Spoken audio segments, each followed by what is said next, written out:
Okay. All right. Okay, we'll start tonight's City of Olivet Planning Community Design Commission for January 15th, 2026 to order.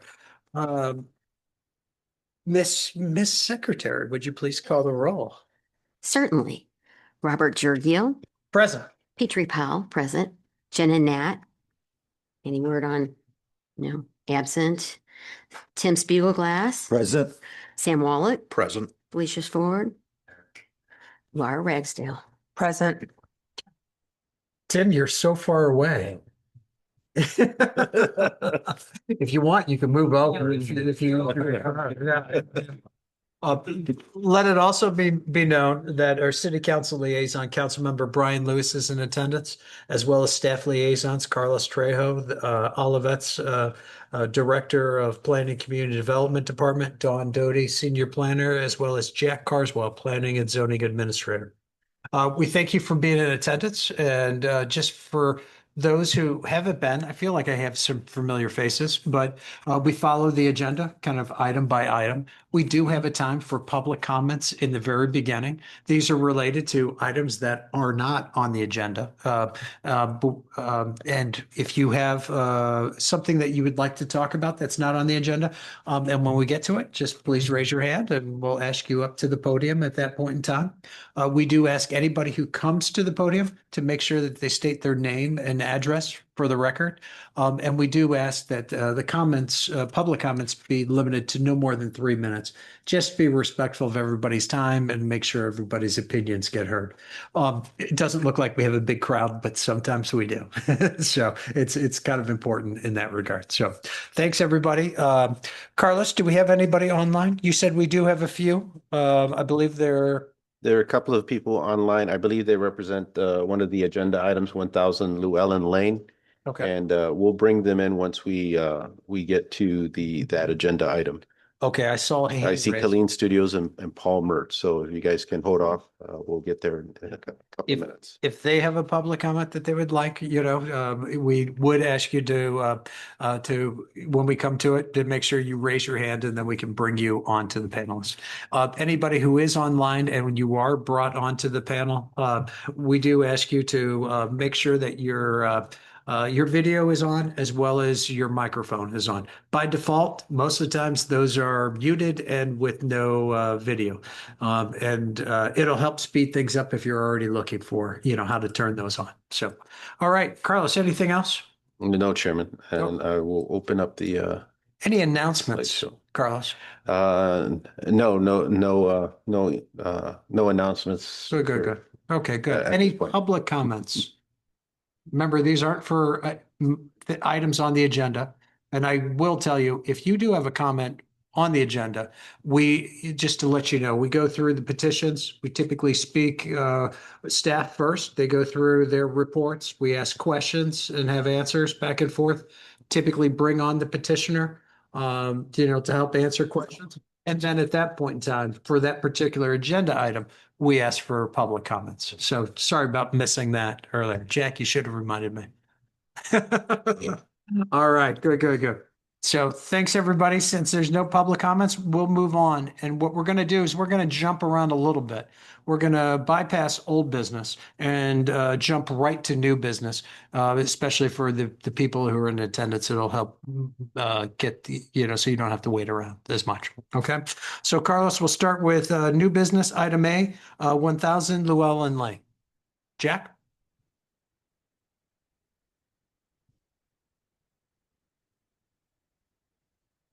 Good evening, Commission. So before you tonight is 1000 Llewellyn Lane. It is a residential addition, which includes a garage, a screen porch, and 2 flatwork patios. This item was actually before you guys, or not before you, sorry, but before the Board of Adjustment on February 13th in 2025 to seek a variance, a setback variance to permit the garage addition within 6 feet of the southwest property line. So the code in which the code required 11.23 feet.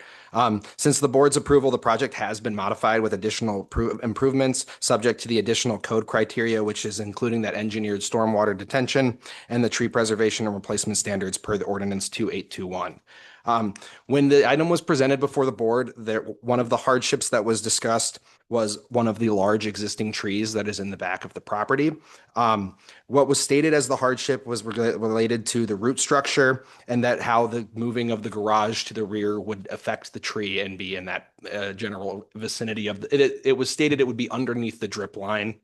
So that was partial, was part of the hardship that they had. However, there was no information provided from the petitioners regarding the current condition of the tree or what proposed protection is going to be used for that tree. So with the concerns from staff, the only thing that really stood out was the tree preservation information, just because no information was required or was provided, but it is required per the ordinance. And that ordinance states that any addition over 1,200 square feet is required to have the arborist report, the tree inventory, and the TPRP, which is the tree protection and replacement plan. I will note, when Carlos and I did a site visit, there are some trees that have already been recently planted on the lot.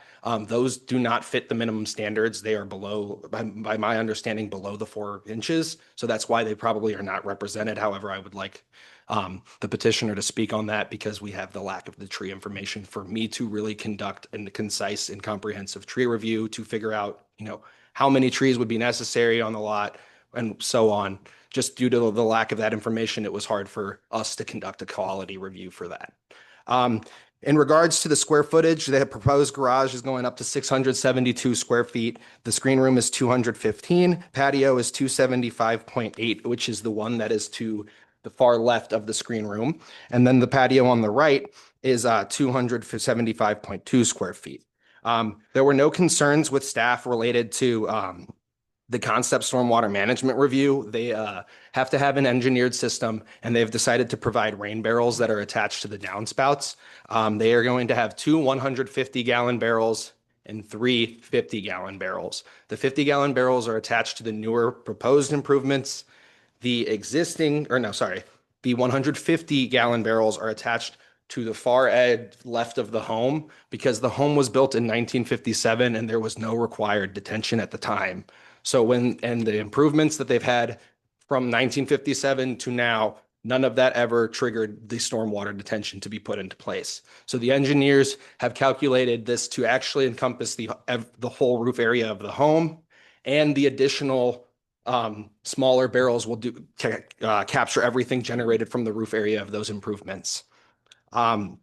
Just regarding to the community design guidelines, the only thing that stuck out was, again, the tree preservation, just due to the lack of the information, and that staff conducted the on-site visits with the multiple trees that were planted recently on the lot, and that we would be seeking an updated plan as part of the conditions of approval, because they have something indicated on their site plan with X's through the circles of the trees. There's no notation provided on there. Every tree that is orange circle is on the unclear notation, and everything with green is the one that is supposed to be protected, but we don't know specifically because we haven't gotten an inventory plan of what's staying and what's going.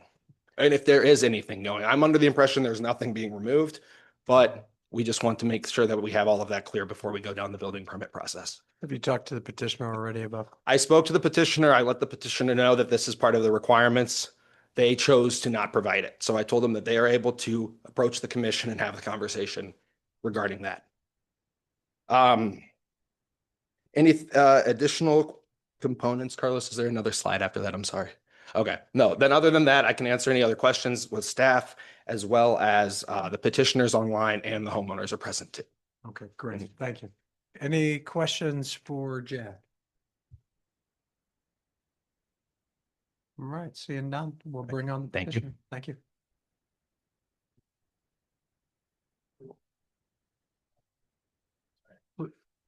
Yeah, and please remember to state your name and Sure. address. My name is Pep Finley and I live at 1000 Llewellyn. Great. Could you kind of help go through some of the issues with that were brought up by staff? Certainly, yeah. I was approached by my architect and civil engineer last week regarding this new ordinance that was passed well after we had begun the work to design the garage, work through the stormwater detention.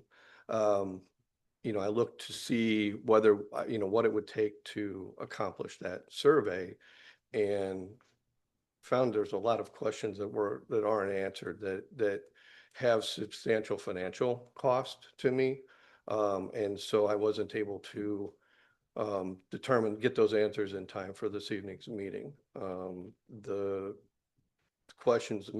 primary questions I have, I did speak to a licensed arborist and got an idea of the cost.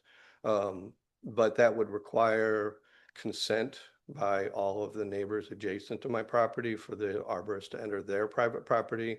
And the ordinance states that the survey has to be done and the catalog has to be done on trees within 25 feet of my property line. It doesn't state which side of the property line. So the engineer and the architect and I were under the impression that it was outside of our property. Is that not the case? This law is very unclear and Okay. and extraordinarily difficult to understand what I'm supposed to deliver. Yeah. Well, the intent is not to make things unclear. So, we apologize for that. Jack, I believe it's within the property, right? Yeah. So it's not outside the property. And I wouldn't think you would need to get permission from neighbors to do that. So we'll take a look at that, but I think, does that help give you any? So the ordinance says within 25 feet of the property line, but that means within 25 feet on my side of the property line? Can you guys answer that question? Because I don't have that specific. Okay, Because I thought it it's- was it's- everything on the property. It's not clear, and so that makes it very difficult for me to comply with the ordinance Yeah, yeah. when it's not clear. Absolutely. Because I also have a city park adjacent to my property, and it was unclear whether I had to pay to have a survey on the city. No, So I think I- the intent is just for you to survey the trees that are on your Okay. lot. And So- if it's written incorrectly, we need to address that. But I can assure you that based on seeing nods with everybody, that it's only your property. Okay. So when I approached this Board of Adjustment last year, I stated my intent was to protect the tree that could be damaged by this construction was more important to me than the garage. When I first spoke to Mr. Trejo in the summer of 2024, he stated that his job was to get me to not do the variance, and he presented a drawing that had the garage under the drip line of the tree, which obviously wouldn't pass ordinance now.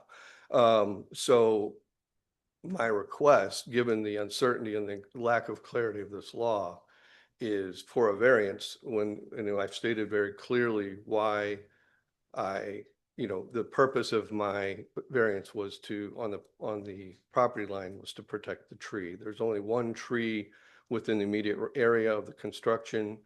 It's clearly stated that I'm going to protect the tree.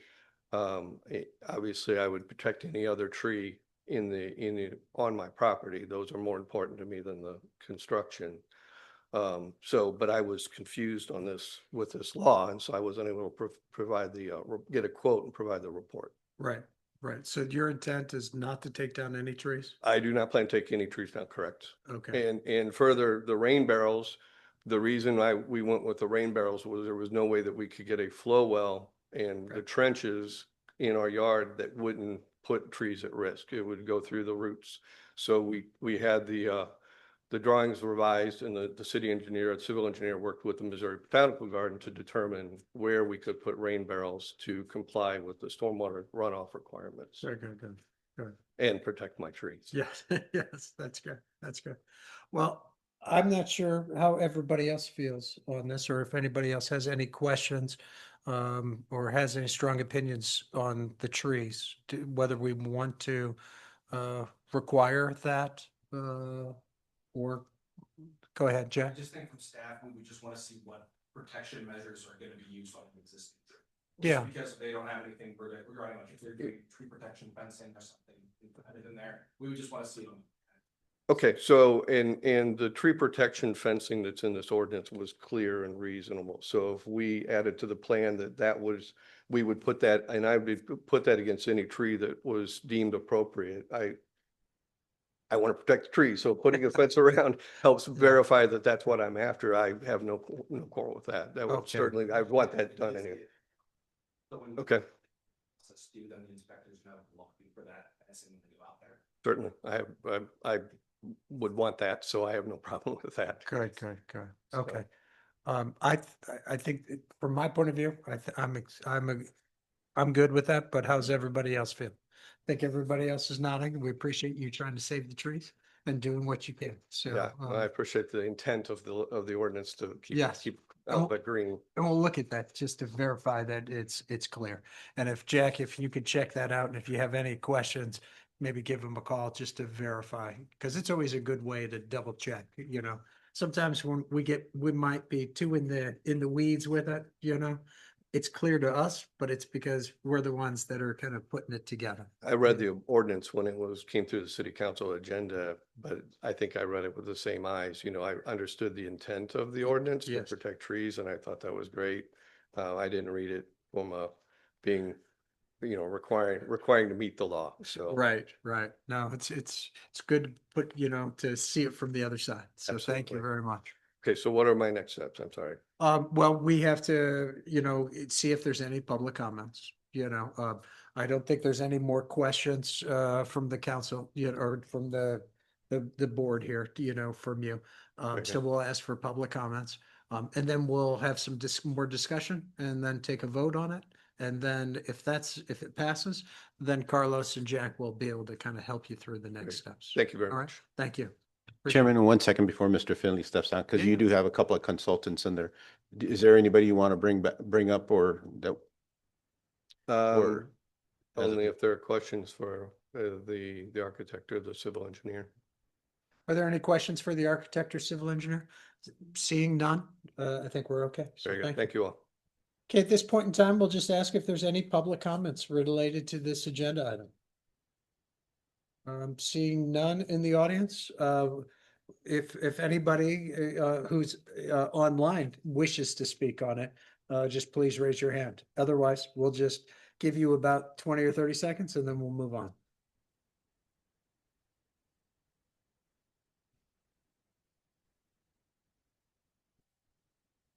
All right, I think that's good. So appreciate it. So is there any other further discussion amongst the commission members? Seeing none, do I hear a motion? Make a motion. Go ahead, Sam. Motion to authorize approval of the petition for site plan community design review and concept stormwater management review for a new garage, screen room, and 2 flatwork patios totaling 1,438 square feet at 1,000 Llewellyn Lane as presented in the memorandum from the Department of Planning and Community Development dated January 15, 2026. Subject to any staff conditions noted therein, including the addition of the tree protection fences in the final version of the plan. And then part of the conditions of approval currently lists the final arborist report. Right. Which I think we are going to say that does not need, so it's kind of just to, in lieu of the final arborist report, is to identify the tree protection plans on the drawings. Yes. Okay. Motion's been made and amended. Do I hear a second? Second. And seconded by Laura Ragsdale. Carlos, you please call the vote. Chairman, before reading the roll, I'll note for the minutes purposes that Ms. Ford had arrived right at the beginning of Mr. Carswell's presentation. So Right. she's Good in point. attendance. Thank you. Okay. So Commissioner Ragsdale, Approve. Commissioner Spiegelglass, Approve. Commissioner Ford, Approve. Commissioner Powell, Approve. Commissioner Wallach, Approved. Commissioner Jagel. Approved. And the motion passes unanimously 6-0. The next step will be, of course, the application for the building permits. All right, good. So thank you, everybody. We'll move on to the next agenda item, which is new business, item B, 800 Braxton Court. Jack? Good evening again, Commission. So before you tonight is 800 Braxton Court. This is a new single-family home. It's subject to site plan, community design, and concept stormwater management review. All of those reviews are subject to every new home is subject to all 3 of those reviews. The lot area is 17,813 square feet. The only things that came up with concerns was just tree preservation and stormwater management. The only thing that came from stormwater management, we don't have any concerns regarding the detention system and what they are doing on the site. It's just that we're awaiting comments from our third-party consultant. Regarding the tree preservation, also, It's not that significant only because on the lot, there's not many trees. They only have one inventory, or not inventoried, one shown on the plan with the caliper. It's just not inventoried regarding the species. However, we have received from the petitioner, with a lot of this size and it being majority clear cut, they have decided to add 5 additional trees to the lot and plant it on their proposed site plan. We're just awaiting the species list of those trees just because through the ordinance and everything, they do have time until occupancy, prior to occupancy, to get us that list so they can pick their species. So just wanted to make you guys aware of that. That's why it's just labeled as a concern here. We did receive some stormwater management comments from neighboring properties, and Carlos and some of the other public comments will be able to address those and state the concerns. But before you, in terms of the design material guidelines, the only thing again were the concerns with stormwater management and tree preservation. And Carlos, if you could go to the next slide. So this is how you can see just the neighboring properties around Braxton. The one directly, if you're looking towards Hastings to the right, is 804 Braxton, a 2-story home. You can see that they do have some sort of new builds or 2-story homes on this property or on this cul-de-sac. Carlos, if you could go to the next slide. So this is just a little diagram of the stormwater information. They're doing the PVC piping, and then they have a storm sewer easement as well as a sanitary easement that both you can see run along that left side property, which they will be tying into. And then the next slide is just a little update on the tree preservation, just to get you guys to see exactly where that 18-inch caliper tree is, just right in the back left corner. And that you can see, I should have highlighted them, but kind of how that it triangles, corners off. Those are the areas where he's proposing to put the new trees or the replacement trees. So we're just awaiting the species list for that. Other than that, staff had no concerns regarding the coverage and the additional components of the review. I can answer questions as well as additional staff, and then the petitioner is present as well. I got a quick question. Yes, sir. If you can go back to where the stormwater detention, is that going to interfere with the tree canopies? I mean, I see a couple 18-inch diameters, but the canopy doesn't look that big, but I would almost expect it to be bigger. Does that make sense? Yes, I'm thinking just they seem to be, when Carlos and I were on the site, they are farther to the neighbor's property. And they do have a very drastic grade drop right there. Okay. So I would be unfamiliar, how far they would dig down for that, but I would think that maybe with it being kind of on the hill, it's a little away from the neighboring property trees. Just thought I'd point it out. No, of course. Address it. Yep. Does anybody else have any questions or comments regarding this? I do have one thing, Yes, sir. and it looked like on the drawings itself, when I went through them, there was more than 1 foot of exposed concrete on the bottom. Do you know which elevation? I can pull it up here too. I know as a condition of approval, we do have it noted on there to limit the exposed foundation. So I will just send that over. And I know the architect is present today as well. Just wanted to point it out. No, good, There good. was a Thank you. detail that I thought said 1'6". Yeah, if you zoomed in kind of down there.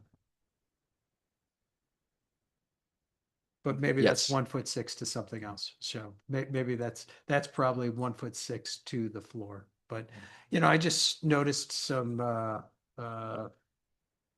concrete being shown. So I just wanted to verify that was in fact correct, or less than a foot, if you. Yeah. There you go. Okay. Anybody else have any questions or comments for Jack? Okay, seeing none, maybe we can bring the petitioner up.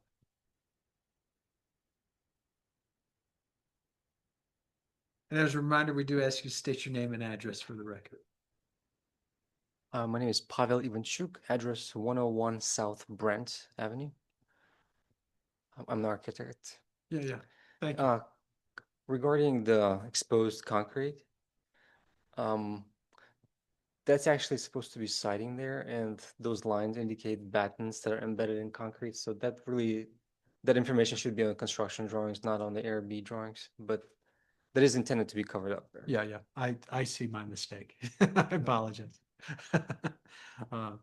Okay, good. Does anybody have any questions for the petitioner or the architect? Have you guys talked to the neighbors about water issues or anything? And Chairman, if I can kind of address that, that's a Yeah. good question, because we do have one of the neighbors here, and we did receive some calls, and both Jack and I did meet with Mr. Sutton, who will speak in a second, because there's a substantial grade drop between this property facing Braxton and then the properties behind facing Fair Green Okay. in there. And they are they are the lowest properties as you go down in that portion of Oak Estates. Yeah.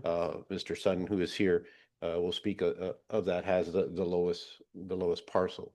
What we talked about with him in both cases, and bear with me, trying to.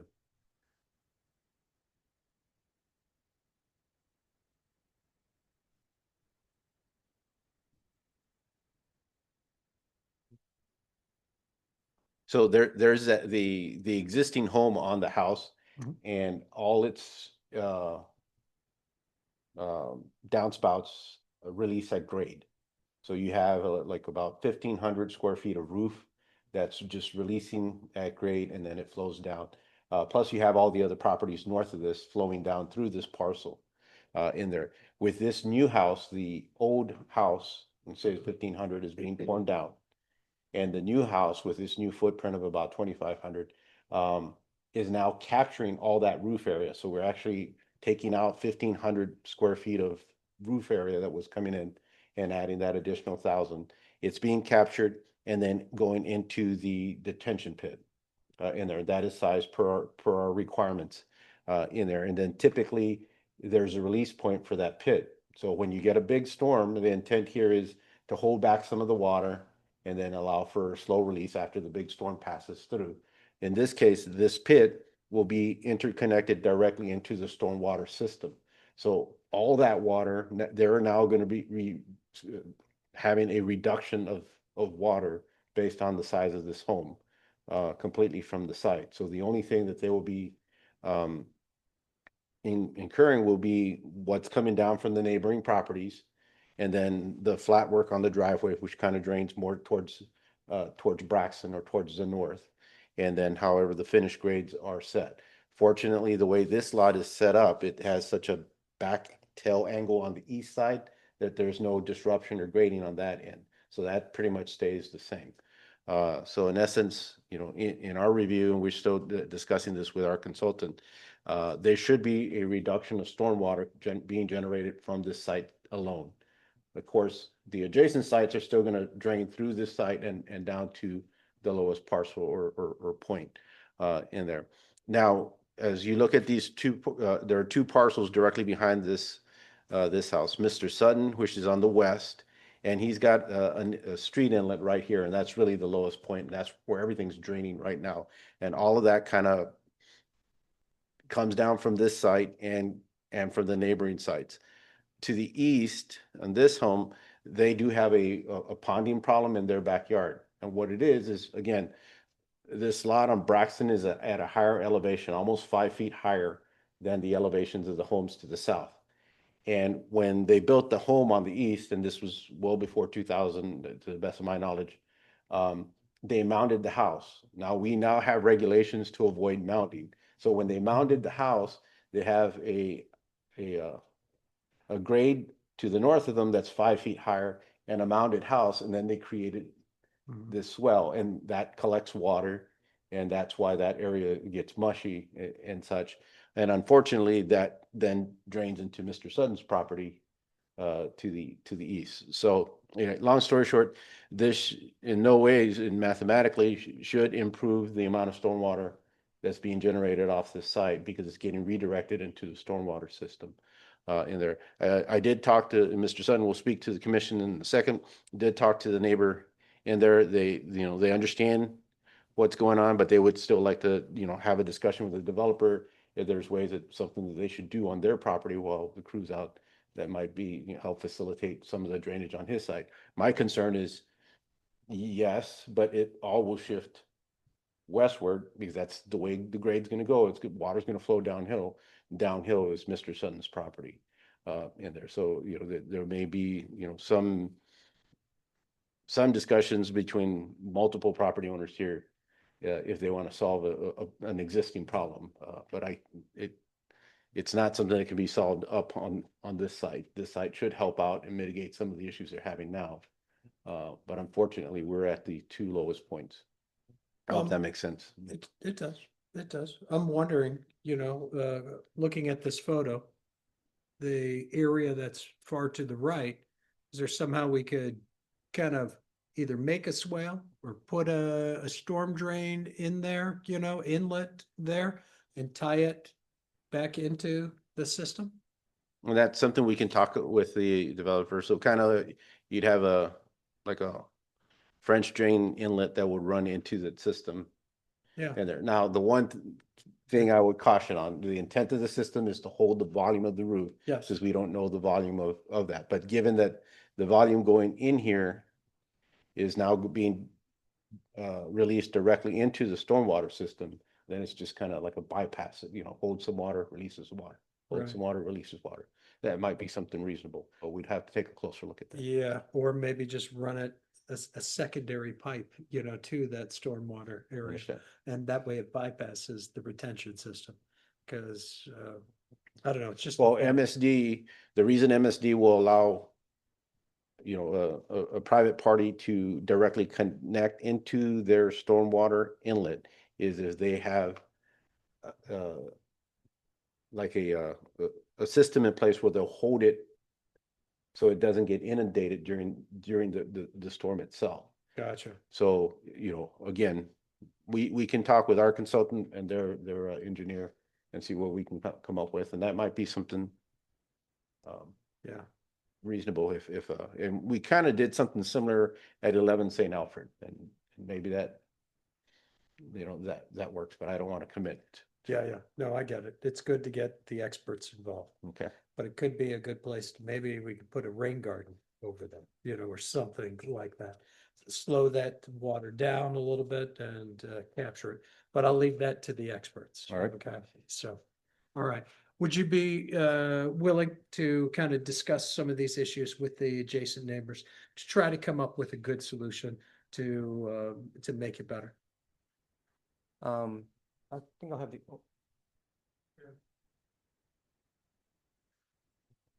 Just to clarify, make sure I understand correctly. There's a storm line right on the west side. So are you proposing to potentially review someone tapping into that line with a drain? Is that? No, I think what we're trying to do is look to see if there's other solutions to kind of help prevent some of the runoff into adjacent yards. If you look at this plan, you are getting some, the way the slopes are, it's sloping into other, Just other- the natural, yeah, because just the grade of the line. Yeah. So yeah, we're trying to do intercepting it into the detention pond. Yeah. I guess would we prefer to? Yes, talking to the experts. So I'm an architect. I'm not a civil engineer. Right. Yes, I can understand. Basically, Pavel, what Yes. I don't think it's going to let me do. So the way Clay Vance has it laid out, I don't think it'll let me write on this. But bear with me one second. Here's the detention pit here. He has a pipe from the detention pit that is going to run and directly connect to the MSD main. Mhm. So none of that water will ever see the ground. It's all going to go in there.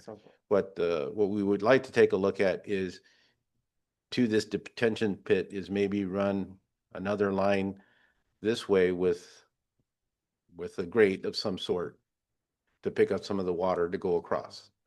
Correct. Yeah, he thinks it's gonna backflow the other way. I see where you're talking about. It'll fill up in the flow well and then it'll backflow and could make it worse. Right.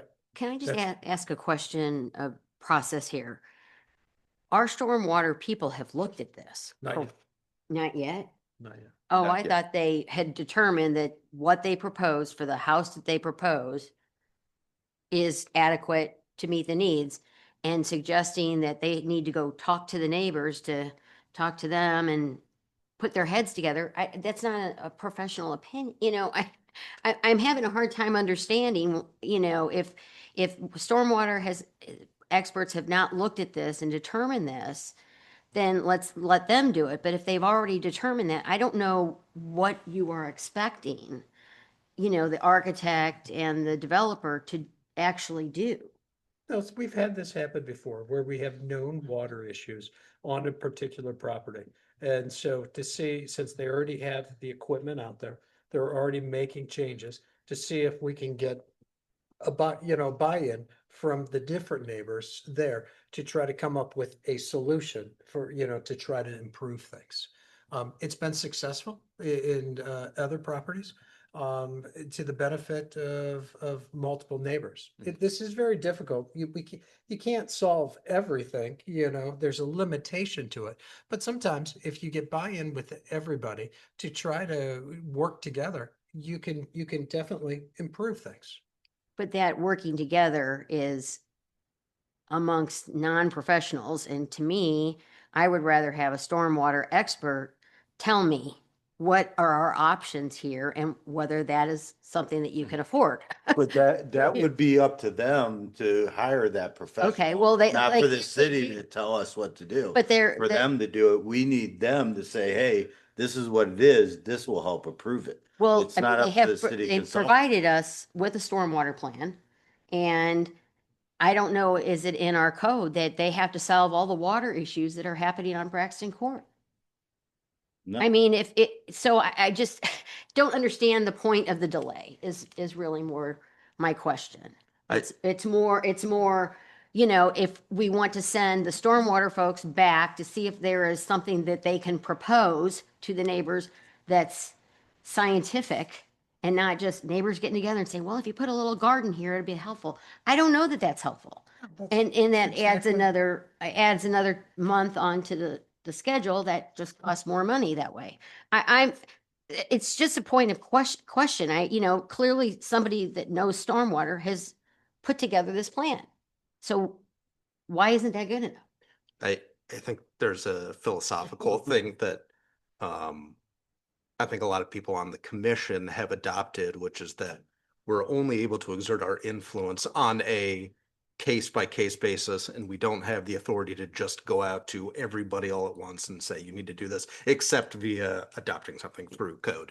And so when a situation arises where we hear informally or formally from the public that there is another issue within this realm, we want to be responsive to Well, everybody, and we use this as an opportunity. And I to appreciate do that, which is why I think from the very first meeting said, why aren't we doing subject areas to look at the stormwater issues more wholly than on an individual lot basis? I don't know that us giving another month is going to accomplish what I think our intent is. And I get the intent.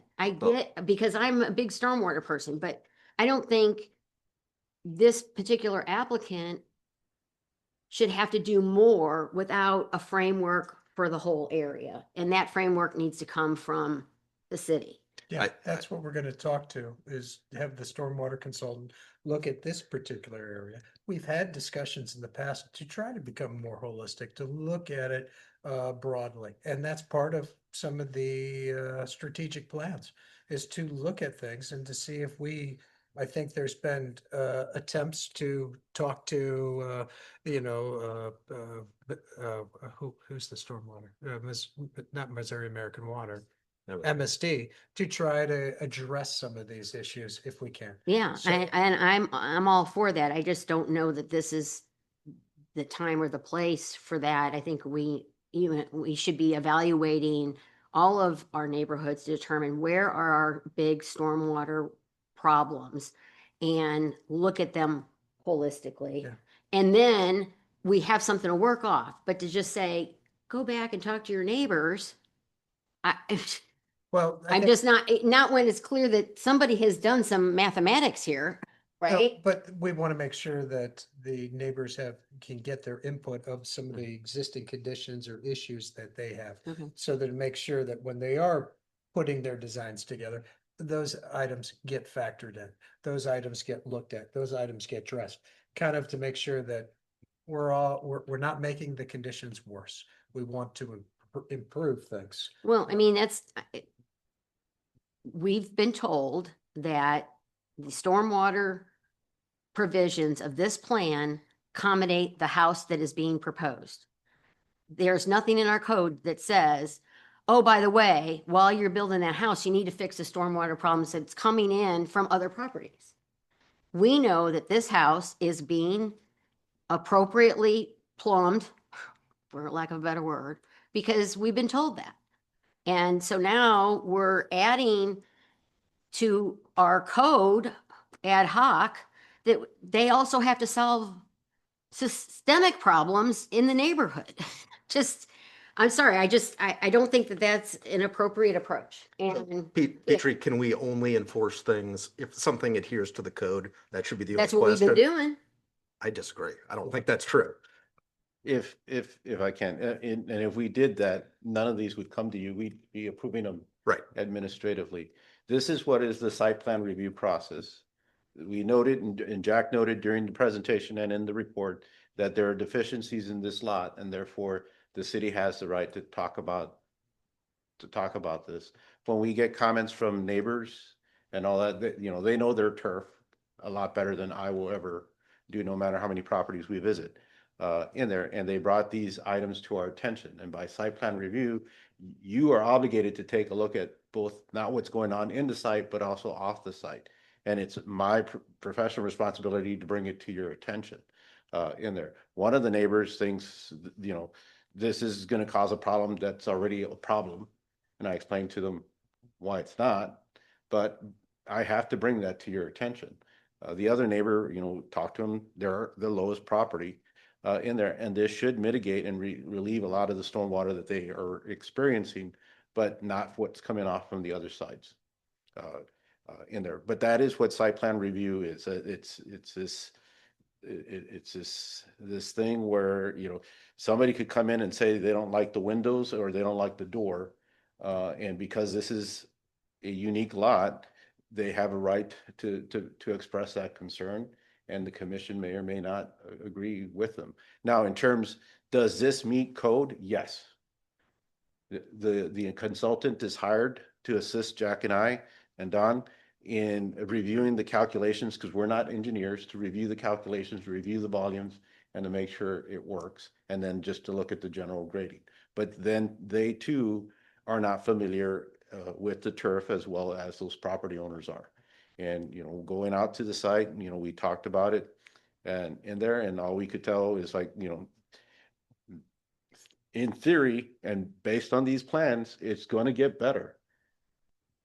But that's a hard pill to swallow when you have a neighbor that says my backyard's always muddy, it needs to stop. And like, well, I all I can do is to tell you about the public meeting, get you in contact with the developer in there. But that's what we ask our consultant to do in that process, not to look at designing this on their behalf. This is brought by their ends. And, we'll take a look at the process and see how we can try to kind of address that issue. But yeah, it's hard to, again, if someone brings something to my attention, even regardless of what my personal opinion is, I'm obligated to bring this to the commission's attention. Right. No. Okay. Let's do this. We still have to hear from our stormwater consultant, right? If the petitioner doesn't have anything more to address at this point in time, why don't we take a step back and then we'll see if we have any public comments from one of the neighbors, and we can hear a little bit more about some of the issues. Thank you. Are there any further discussion at this point amongst commission members? Then we'll take an opportunity to have some public comments. Yeah, and if you'd like to come up, that'd be great. We do remind you to state your name and address for the record. I'm Phil Sutton, and I better spell the last name for you because it's not standard for that. It's Sutin. Okay. Thank you. And that I live at 9717 Fairgreen, which is directly behind the 800 Braxton property. Great. And for many, well, over time, through time, the amount of water that's coming from the top has increased. And now the backyard, the entire backyard pretty much it's very soggy, and it takes maybe a week to 10 days to dry out after a major storm. It does not, however, impact the house. I should just make that clear. Good. So I thought I thought that with the new house coming there, this would be an opportunity to try to fix this or ease this problem. One thought I talked about was extending the box that collects the stormwater to the west to take in the area between the house, between the house on 800 and the one to the west. It's not direct, right now the box doesn't deal with anything that's at the west end of the property, and the water would still be coming the same. Now, if that's not possible, then I'd hope maybe that some sort of landscaping could be done to at least slow the stormwater down. And you mentioned what I had in mind, a rain garden, maybe across the rear of his property line, so that the water would at least slow down coming onto my property. Good. Let me just clarify a little bit about the box, because the box doesn't intake any water directly from the surface of where the grass is. Yeah. It takes it from the gutters. The Oh. gutters are connected into the box. Oh, okay. I didn't understand that. I thought Yeah. because one of my concerns was when I first saw the drawing of the box is that the number of students who were all grades cross-cut up from the west side of my property into the 800 Braxton property to get home from school or to and from school, and I didn't want them to be tripping over anything, Right. anything in the box. You won't see anything from the surface. Yeah, Yeah. that's what Mr. Trejo told me. Good. Fantastic. Okay, well, I think I would like to thank the commission for your consideration of this, of alternatives on dealing with the stormwater issue. Good. Thank you for your comments. We appreciate it. Yep. So at this point in time, I think I would like to make sure, have input from the stormwater consultant and kind of make sure the stormwater consultant is aware of some of these other items, to see if there's a good solution, that's agreeable to all, with this thing. And sure enough, it'll have to be made sure that the builder is good with that, of whatever is proposed beyond what they're required to do. Okay, so, but at this point in time, I think we should defer a decision on this until we get the stormwater consultant, to have his review on it, especially because we have some pre-existing, issues with the neighbors. Is that okay with the builder? No? If you don't mind just coming up to the podium, not. No, that's fine. Okay. I was at. I understand, from your discussion, that's a reasonable thing to do is to wait and see what the experts say. Yes. Well, the builder, I want to bring the builder up, or the developer up. Hi, my name is Olaf Derkach. I'm the owner of 800 Braxton, right? I remember. So I'm not agreed to do something else with this because, first of all, we already did what we can do with this. This is plan signed by professional engineer already. So if you look on a plan, can you move a little bit, Carlos, on the side? That water, what this neighbor has, if you look on the plan, it's coming from the right side of house. Just look the grading. And coming through, it's coming because that guy with the number which is behind on the left, lot 27, he raised the house so high. If you look at it, where is the water coming from? It's coming from that corner, right here. Which is So- the house that was mounted? So What lot? lot 27, Lot 27. he Okay. put the pool up there, everything, and raised the lot. It's exactly where is the water coming from, and he doesn't have a water pit detention. So it's nothing coming from my yard and nothing I can change to water flow.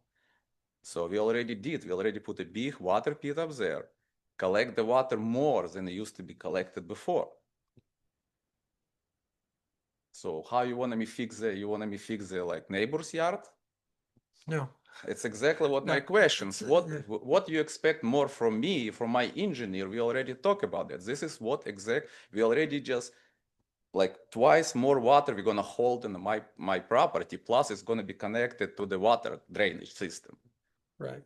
What Right. else do you want to do else for me? Well, I don't know. It's And exactly. So we're- talk to the neighbors and just ask them to fix the yard. Then it's gonna be fixed. Well, I think we're gonna wait until we hear from the stormwater consultant, you know. I don't know what you're gonna have it from him else. Well, it just helps, gives us peace of mind Okay, to thank you. understand, so. Okay, any other discussion? Do you, I'll leave it up to the commission. Do you guys want to vote on this now? Or do you want to wait until we hear from the stormwater consultant for the city? Agreed. Great, okay. So I think we're all, in- Chairman, there is one person online. I'm not sure if they're associated with this. I didn't think so, but just in case. Mr. Mertz, I'm not sure if there's any comments you wanted to do regarding 800 Braxton Court. yeah, I understand. We'll give it some time.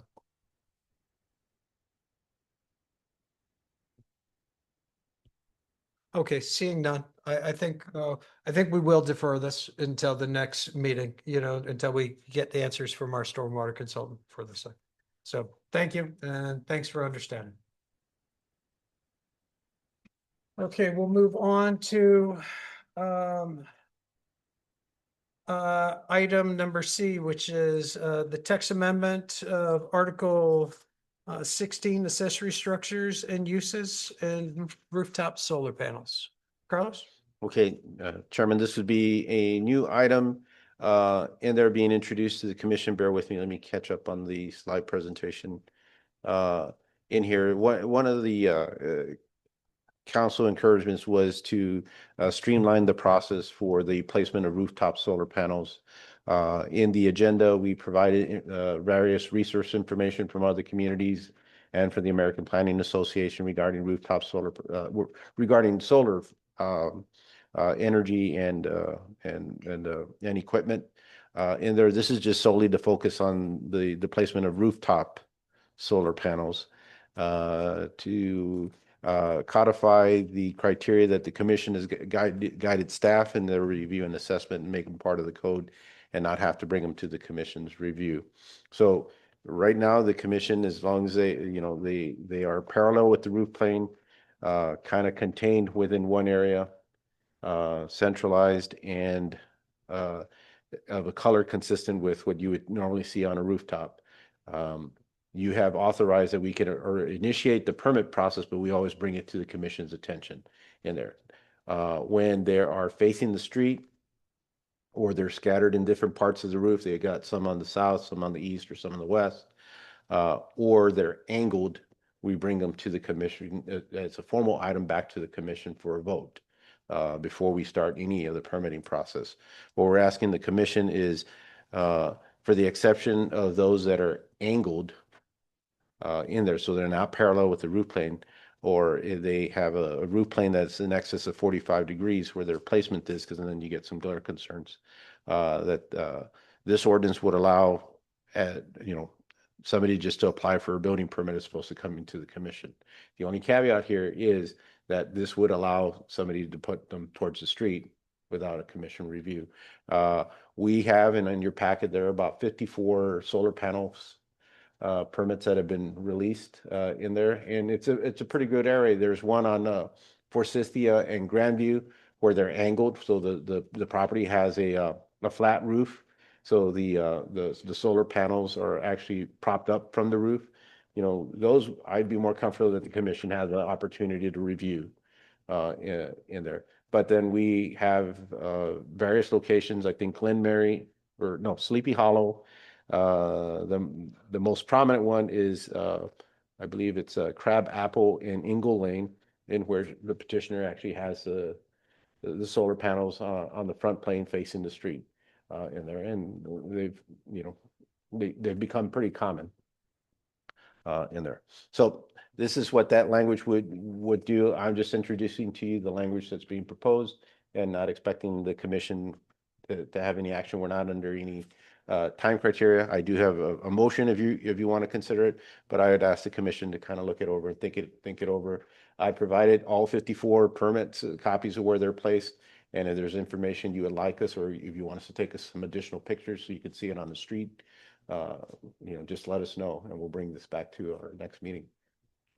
Carlos, have we ever rejected any or requested different placements for these, even when all of these came in? In our last petition on Heather Hill, there was some discussion, and I can't recall if that happened at the commission or with the trustees. If they were initially before the commission, do you recall?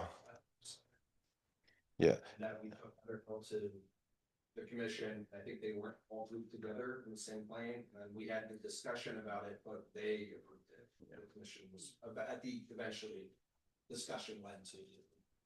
Yeah. Beyond that, no. Yeah, okay. On the definition of acceptable material finish as it relates to solar panels, it says consisting of a compatible color, but under 12 down at the bottom, it says compatible in tone. Is that an intentional difference? No, and we'll get that corrected for the next one. All right. Thank you for catching that too. I don't have any problems with this, and I think it's the right thing to do. Does anybody else or want to take time? Because otherwise I'd be willing to entertain a motion on it with that correction. All right. Do I hear a motion? I'll make a motion. Go ahead, Sam. Motion to recommend to the city council approval of a text amendment to section 425.010 definitions being part of chapter 425 community design general and article 16 accessory structures and uses being part of chapter 400 zoning regulations, both being part of title 4 land use of the Olivet Municipal Code, to authorize administrative approval of certain residential rooftop solar panels. Motion's been made by Sam Wallach. Do I hear a second? Second. And seconded by Tim Spiegelglass. Carlos, you please call the vote. Commissioner Ragsdale, Approve. Commissioner Spiegelglass, Approve. Commissioner Ford, Approve. Commissioner Powell, Approve. Commissioner Wallach, Approved. Commissioner Jogel, Approved. and the motion passes unanimously. Good.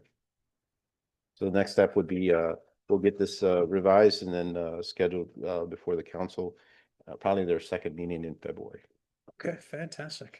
Okay, so then we will move on, and I guess we're jumping back up to old business. It's a text amendment for the light industrial district regarding data centers. Okay. And just first and foremost, Chairman, if I can note, we have no applications pending or any inquiries about creating any data centers in the city of Olivet, but we did want to be proactive as we've seen that's one of the hottest commodities going on nationally right now as in investment. A lot of our neighboring municipalities have adopted regulations, more specifically requiring special permits, meaning that they have to go through a commission review And then the commission forwards the recommendation to the council, with the council having the ultimate say. That being said, the council has a lot more leeway and authority in the process, but you do have to provide some guidance to what needs to be met. We're proposing right now under our current code, a data center is permitted by right. And if there was an existing vacant building and somebody wanted to put a data center in there, they're going to be going straight to the building division, applying for a permit and an occupancy inspection, and then set up shop without any input from the community or the commission or the council.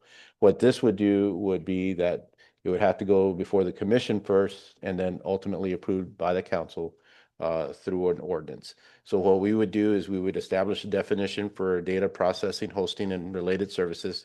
That is the national definition where a data center falls under. Yep. You know, correct our code, because right now it's permitted and administratively allowed. Make the changes to provide that definition, identify it as a special permit, and provide special permit conditions. Those have been in your report. We've talked about those for the past couple of meetings, that there would be a minimum lot area. 120,000 square feet is typically a number we use for a lot of different types of uses. That there would be a buffer requirement from residentially zoned property. So this doesn't matter whether it's multifamily or single family attached. And then that there would be certain performance standards that the applicant would have to provide to the commission regarding electric service, water service, and sound and noise mitigation. And those are further explained, of course, in your report, because what we're looking to do is the existing capacity there to service that type of use without impacting the current other users. That there's some restrictions on generators and restrictions on battery energy storage systems. And both of those have to comply with building code requirements. What we're saying here is that we want to control like the hours and operations that they're put into use in there. And that's what they would have to meet in there. Be glad to answer any questions. And again, at first, I do want to stress that currently we do not have any permits, any pending permits or inquiries that I'm aware of for data centers. We're just trying to be proactive about this. I have a question. Is there any cities that have now defined it as heavy industrial use instead of light industrial use because of all the negative impacts of these data centers? Not that I know of, because like our heavy industrial uses would fall under our LI district because we don't have, just like we only have one single family residential district. So we don't have a heavy industrial district. We don't have any prohibitions on any Correct. heavy industrial. For a majority of those, unless they meet certain requirements. So let's say the most typical would be like a steel mill. I mean, someone could technically locate a steel mill in Olivet in our light industrial district.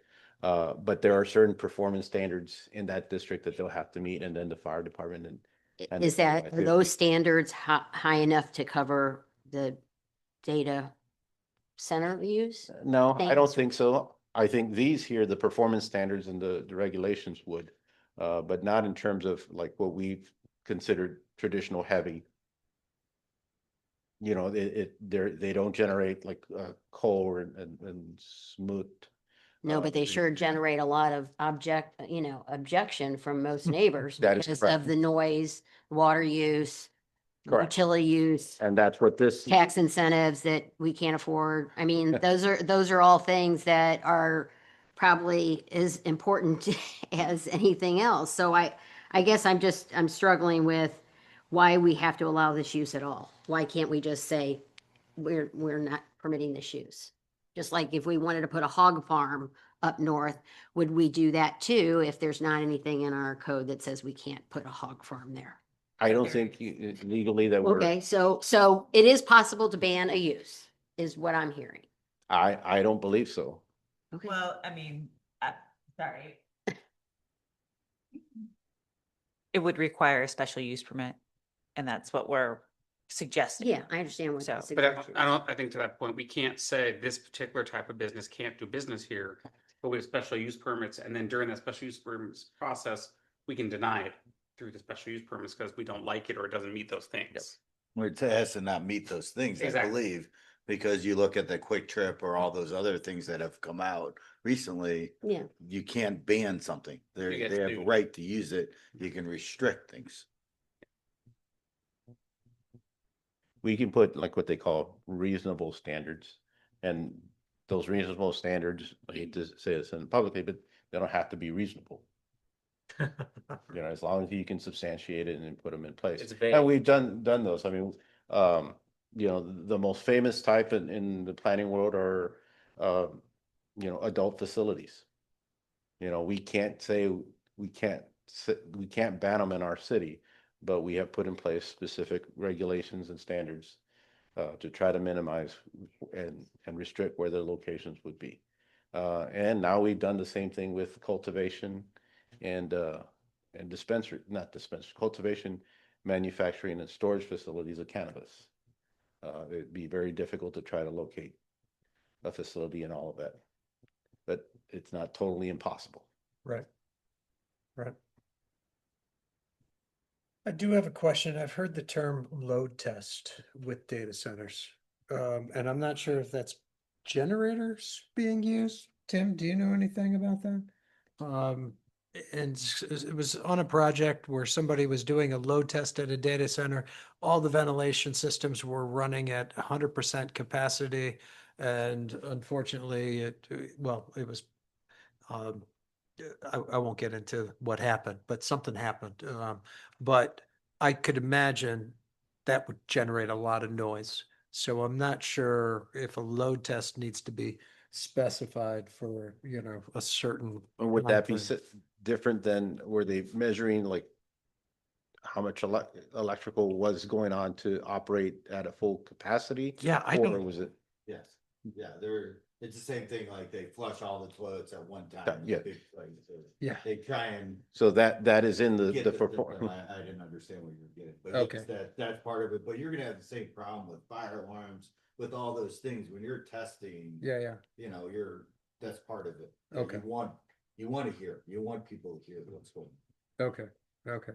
Does that happen? Do they have to do these types of tests on a regular basis? I'm not sure. I would think for their insurance, they would have to in this kind of a place, and how much value there is in there would be my guess. Yeah. That they would have to do something like that. I guess that would cover the excessive noise or noise Well, issues. I look at it too as, yes, it generates noise, but also what I hear you're also saying is that they're also looking, is the energy capacity there to run everything? If everything had to be run all at once, is the energy capacity there? And then, of course, how much noise does that generate? The first one, the energy capacity, that is one of the performance standards that we were asking them to take a look at. Right. So that, I think, addresses that. Second is, with all that on, how much noise is going on? And that's another performance standard we're asking them to take a look at.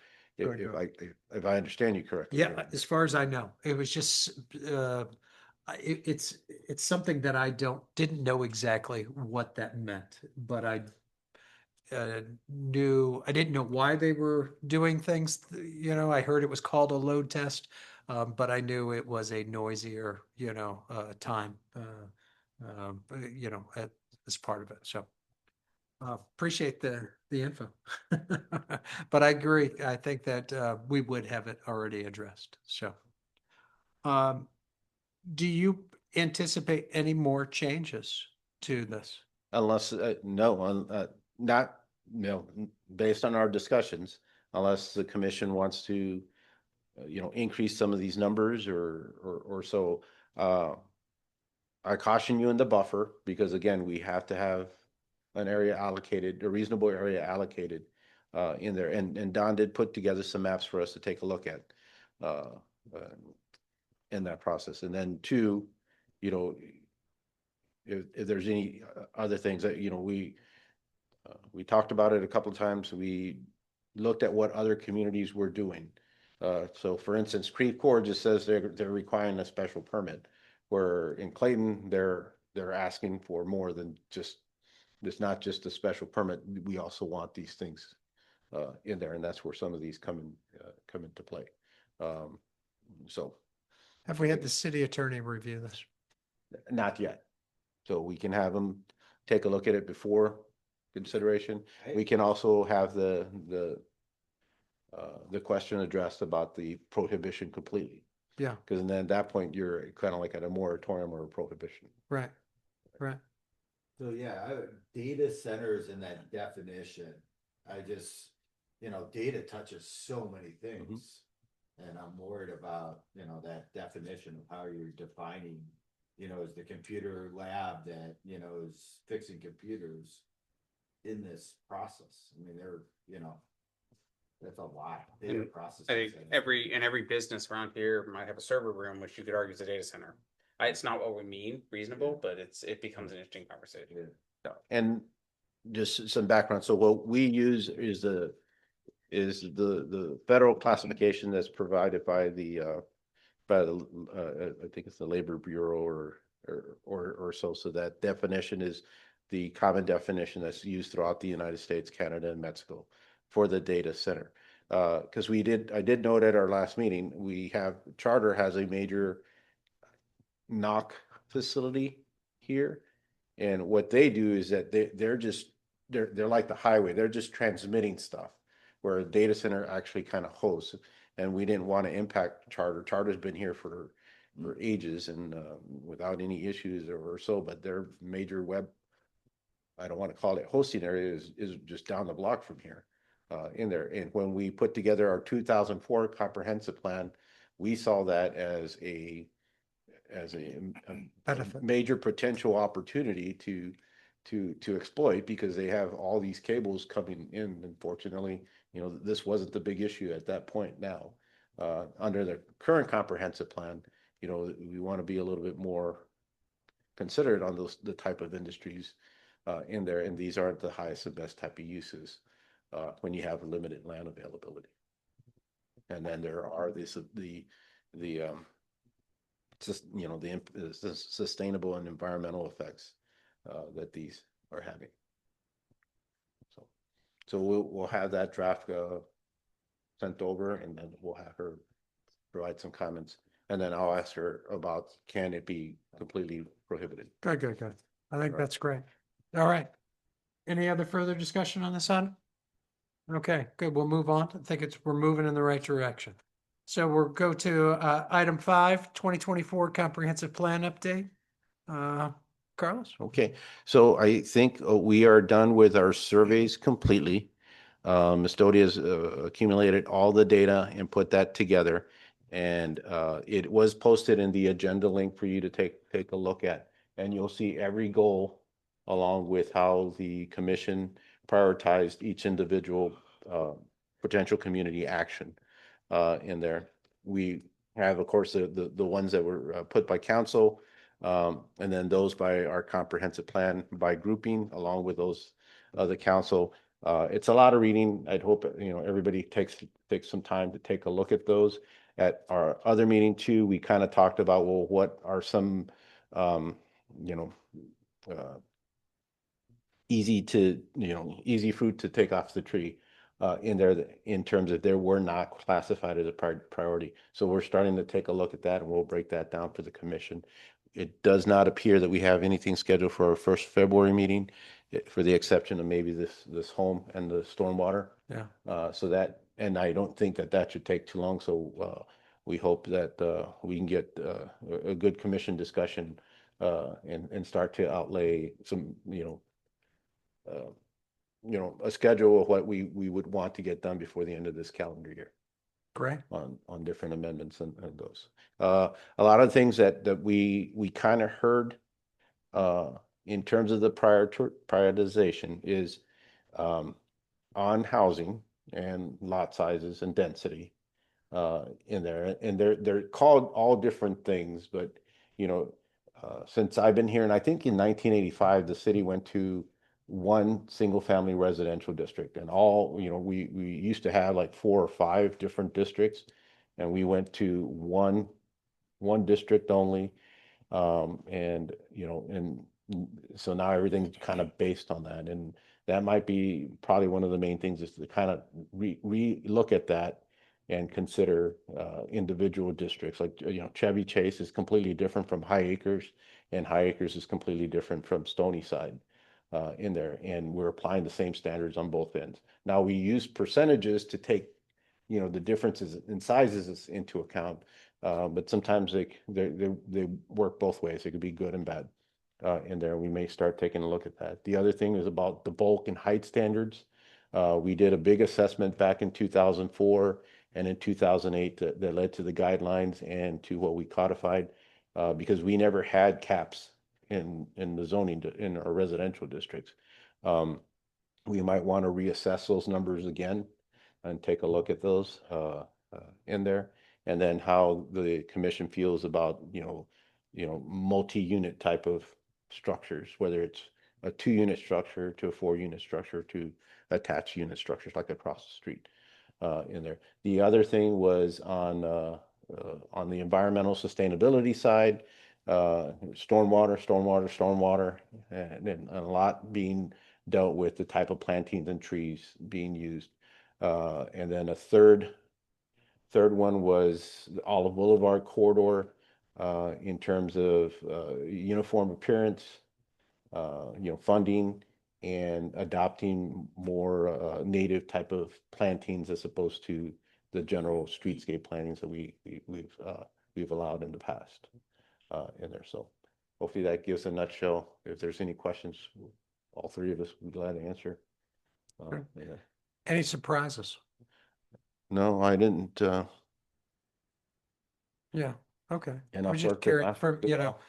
if there was anything that jumped out and you're like, wow, I didn't expect this. So, okay, good. Well, and we kind of work within the frame that was there already. Right. And there was, I think, when we did the first 2 surveys, some input from the commission about other items, other potential actions, and then it stopped. Everything else was within there. But those first 2 surveys hit the 2 main ones, which was housing and sustainability.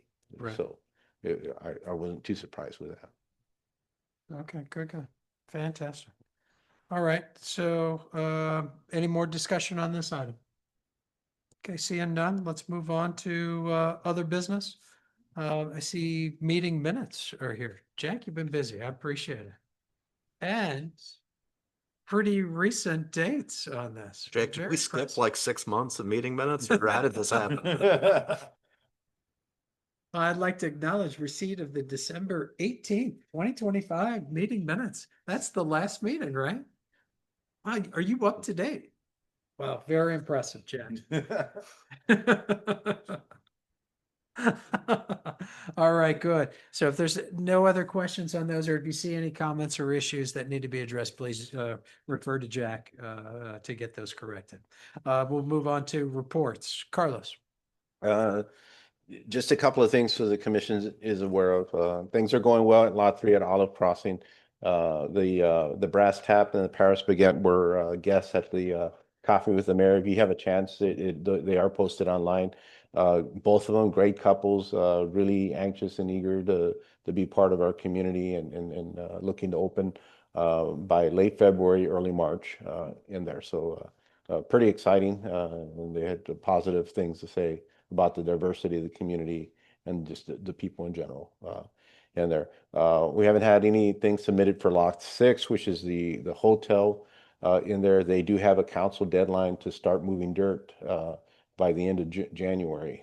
So we're kind of waiting to see, and given, while we're kind of now starting to get a little winter, there was no movement when it was nice. So we'll find out what happens as this goes on. There's been some discussion about Lot 5, which is kind of in the middle. The council gave them the option of, in lieu of building an office, they can do some sit-down restaurants. And I think they're looking at those pretty closely now.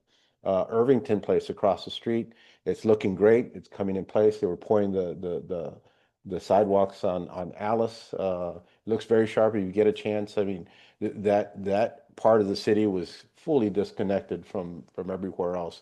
Now there's a crossing to get to the Audis. There's a sidewalk on Chevy's and the CVS side. Now there's a new sidewalk into the industrial area, and we're not done yet. Once the Great River Greenway Trail goes in, they'll have access to Warson Park and Indian Meadows, all the way through there. So we're really trying to integrate that in the community as a whole. Across the street's going pretty smooth. Go ahead, I'm sorry. Yes, they're looking for occupancy starting in March. What about that last leg of the Great Rivers Greenway? When is that? Yeah, so get through that. So that will go from the CVS Yeah. all the way to Dealman, and they actually finally, after I think I started in 2002, in 2004 we started the plan and discussions with the railroad. They finally purchased the railroad property last year. Wow. So and now it's this little piece of property on Dealman, which we think we have a buyer and an arrangement to get it through there, and then they have the full connection. So construction on that probably wouldn't start till 2007. Okay. So, but I think the biggest obstacle, which was the railroad, was finally resolved. 2027. Yeah, that'd be nice. Going back. Thank you. Yeah. Good. Great. So, be glad to answer anything else How's- on there. I don't know if I forgot anything, Don or Jack. How's the development across the street go? It's moving along. He's got 4, I think all the units on building 7, which is the northernmost unit, is completely sold. He's working on 6. They were bringing in the roof trusses in there, and we haven't started on the 5-unit buildings in there. But it's Does starting. he have to have all the infrastructure done to occupy those buildings? It depends on because we'll have escrows in place, but all the storm, all the sanitary, all the water, all the gas, or all the utilities are in place. But what about like the sidewalk going through there and like Yeah, all that? that we hope to get that opened sooner, because they've been doing like the screen wall.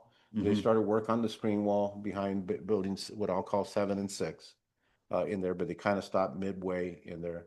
Um, we would want the Dealman side open, but it's going to depend on how we can phase that in.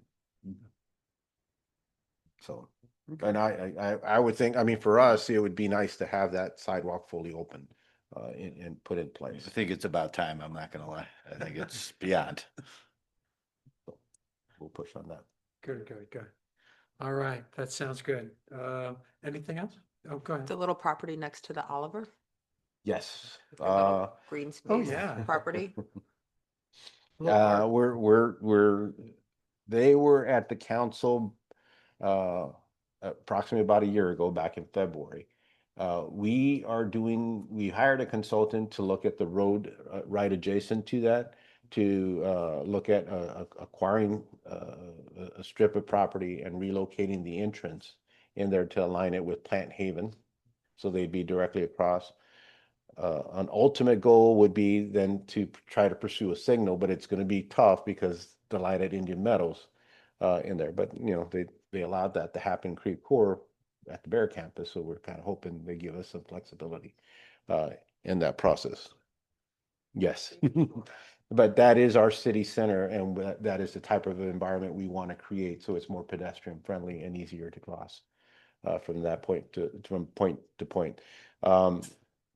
It's a difficult site because it's got a restricted entrance right now. It's right in, right out, and that's not the ideal place in there. We've had some interest from for drive-through type of establishments, but they're not permitted in that district. We allow them in other areas, but they can't have a drive-through there. Our goal has always been to get some type of dining or activity use where you would have some outdoor users, during the good weathers, where it was like a fitness center, yoga place, coffee shop, or so, and we're still pursuing that in there. We'll have something to report back to the council, I think maybe in April or May, and then decide whether if that's something they want to allocate and pursue to reorient that, and that would make the site a little bit more useful. Good. Okay, So, fantastic. Any news on the Bear East campus? okay, so that I got to get my orientation. The Creve Coeur Plan Commission, I believe, did act, or at least or is scheduled to act on a comprehensive plan amendment in there. So Bear is, of course, putting the property for sale. I think there is some type of entity that has interest in purchasing the property, but what nobody knows is what they want to do. It could be just a a leverage buyer, or, you know, some type of LLC. So what Creve Core wanted to do, because what Creve Core wanted to do was, okay, before anything happens, let's establish what would be the standards for redevelopment, because right now it's zone research office. So anybody that wants to do something different, they're gonna have to go through a rezoning. A rezoning is evaluated based on what's on your comprehensive plan. So that gives them a good leverage to kind of control what can and can't happen. They did a really good assessment, market assessment. All the information's on their website. If you get a chance to take a look at it in there, and you know, some of the priorities was to preserve a lot of those trees on the south end, to be concerned about traffic and traffic mitigation along Worston Road. And then a couple of things on the type of uses that they would like to see, like limited retail, no big box. Excuse me, and all that. But the synopsis of what went before the commission is on the website. Urge you to take a look at that. It's got some good information. It was a pretty good job that they did. I think PGAV was the consultant team. Yeah. But as far as we know, and what they've told me, I mean, yeah, there's nobody out there with a shovel yet. It's like on the west side. So Gotcha. Okay, good. All right, any other questions? Seeing none? We'll move on. Brown? Very little report. You mentioned the pet adoption event up here, announcing the city had a blood drive. They had a couple of them. They exceeded their goal, so that's good in the community. And the council actually has they call it a retreat coming up January 25th, where we are going to spend most of the day here talking about the goals of the council, just to make sure we're kind of aligning on what is, you know, especially with a lot of new people on the council. You know, and this plays into a lot of what you guys are working on as well. Some of those goals. So what are our main goals? What are our main objectives, and where we go? Kind of from there, kind of our focus right now. So. Great. All right. Chairman, one last thing, and again, Commissioner, keep in mind as we get towards March on the schedules, we didn't, you know, we talked about, you know, because of spring break in there, but that way we can give a reasonable heads up to any applicants that are coming in. If anybody has, especially that second meeting is the one I'm concerned about. Yes. That's, Sorry, yeah, it's the 19th. And so far, it sounds like I'm okay, but you know, I know things come up, so. you do have me not being there, But right? yes, with an asterisk that says I will zoom in. Yes, yes. I So did if say if that's no longer going to be the case. Yes, yes, wow, okay. Well, and I know, and I think, I mean, the goal here is just to give people an ample time I think as that's we're working correct. around that. Yeah, I think it makes sense. So, all right. Any other discussion? Seeing none, we'll adjourn at 8:28. Thank you, Chairman. Thank you.